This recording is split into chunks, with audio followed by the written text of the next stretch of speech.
দর্শক, শিরোনামে শুনছিলেন চট্টগ্রামের শীর্ষ সন্ত্রাসী ডেভিড ইমনকে যশোর থেকে গ্রেপ্তার করা হয়েছে। এ বিষয়ে এই মুহূর্তে কথা বলছেন চট্টগ্রামের অতিরিক্ত ডিআইজি নাজিমুল হক। আমরা সরাসরি সেখানে যাচ্ছি।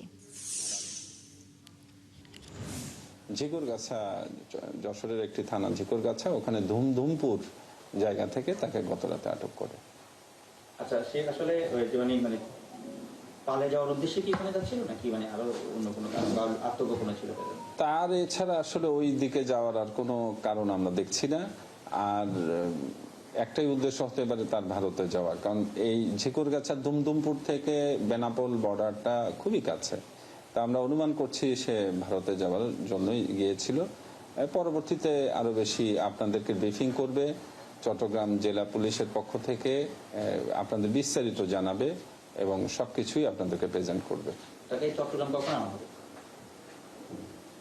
চট্টগ্রাম জেলা পুলিশের কাছে অলরেডি যশোর জেলা পুলিশ হ্যান্ডওভার করেছে। আপনাদেরকে আনুষ্ঠানিকভাবে ব্রিফিং করে সবকিছু জানানো হবে।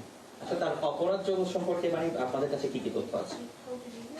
তার অপরাধ জগৎ সম্পর্কে আমাদের চাইতে আপনাদের কাছে আরো বেশি খবর আছে। তারপরও আমরা বলি, সে সাজ্জাদ বাহিনীর রাইট হ্যান্ড, প্রথম পার্সন।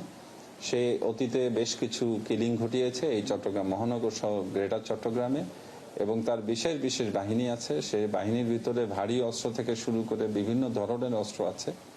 তো সে এতদিন আমাদের নজরদারিতে ছিল। বর্তমান সরকার আসার পরে আমাদের মাননীয় প্রধানমন্ত্রী, স্বরাষ্ট্রমন্ত্রী মহোদয়, আইজিপি স্যার, ডিআইজি স্যারদের নির্দেশনায় ছিল এই যে চট্টগ্রামে যে সন্ত্রাসীর একটি তকমা এবং এই বড় বড় সন্ত্রাসী নেটওয়ার্ক বাহিনী, এগুলোকে ভেঙে দিতে হবে। চট্টগ্রামের শান্তিবাদী মানুষকে শান্তিতে বসবাস করার সুযোগ দিতে হবে। আমরা এরই পর্যায়ে একটি ক্রিমিনাল স্ক্যানিং করি যে এখানে কোন কোন সন্ত্রাসী কার্যকলাপগুলো বেশি, আপনারা জানেন। তারই একটা পর্যায়ে আমরা জঙ্গল সলিমপুরে অভিযান করে এই গত 15-20 বছরের যে একটি সন্ত্রাসী অভয়ারণ্য, তাদের রাজত্ব, রাষ্ট্রের ভিতর রাষ্ট্র, সেটাকে আমরা শেষ করে দিয়েছি। এখন সেখানকার মানুষ, সাধারণ জনগণ শান্তিতে বসবাস করে। এরপর আমরা এদের নেটওয়ার্কের দিকে নজর দিয়েছি। চট্টগ্রাম জেলা পুলিশ অত্যন্ত সফলতার সাথে বেশ কিছু সন্ত্রাসীকে অস্ত্রসহ আটক করেছে অতীতে। চট্টগ্রাম মহানগর পুলিশও গত 4-5 দিন আগে বেশ কিছু অস্ত্রসহ সন্ত্রাসীদের আটক করেছে। এই ধারাবাহিকতায় এই ডেভিড ইমনের আটক। এখন আমরা যে প্রস্তুতি নিচ্ছি, এই চট্টগ্রাম মহানগর জেলা এবং বিভাগকে সন্ত্রাসমুক্ত করার জন্য। আপনারা জানেন যে রাউজান, রাঙ্গুনিয়া এবং ফটিকছড়ি একটি সন্ত্রাসপ্রবণ থানা, এবং রাউজান থেকেই এই ধরনের রায়হান, ইমন যাই বলেন, সব সন্ত্রাসীর বাড়ি সেখানে। আপনারা জানেন যে রাউজান, রাঙ্গুনিয়া, ফটিকছড়ির ঠিক পেছনে পাহাড়ি অঞ্চল, পাহাড়ে বেশ কিছু সশস্ত্র সংগঠন বিরাজমান। তাদের সাহায্য, আশ্রয়, প্রশ্রয় সবকিছুই এই ইমন বাহিনী, ডেভিড বাহিনী, রায়হান বাহিনী, সাজ্জাদ বাহিনী পায়।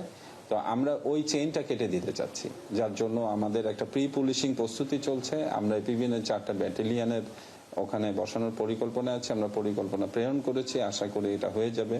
একই সাথে আমাদের ওখানে পরীক্ষামূলক চেকপোস্ট চলছে। আপনারা জানেন যে গত 1.5-2 মাস রাউজানে কোনো গুলি হয়নি, কোনো খুন হয়নি।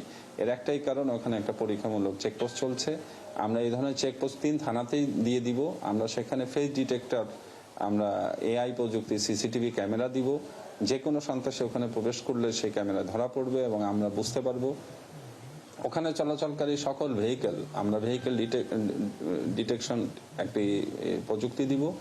যে কোনো ওই প্রযুক্তির মাধ্যমে যে কোনো ভেহিকেল ওখানে প্রবেশ করলে এটা ওয়ান্টেড না আনওয়ান্টেড আমরা জানতে পারবো। এইভাবে আমরা ওখানে একটি শক্ত নিরাপত্তা বলয় তৈরি করার পরিকল্পনা। কথা বলছিলেন চট্টগ্রামের অতিরিক্ত ডিআইজি। আমরা সরাসরি সেখানেই ছিলাম।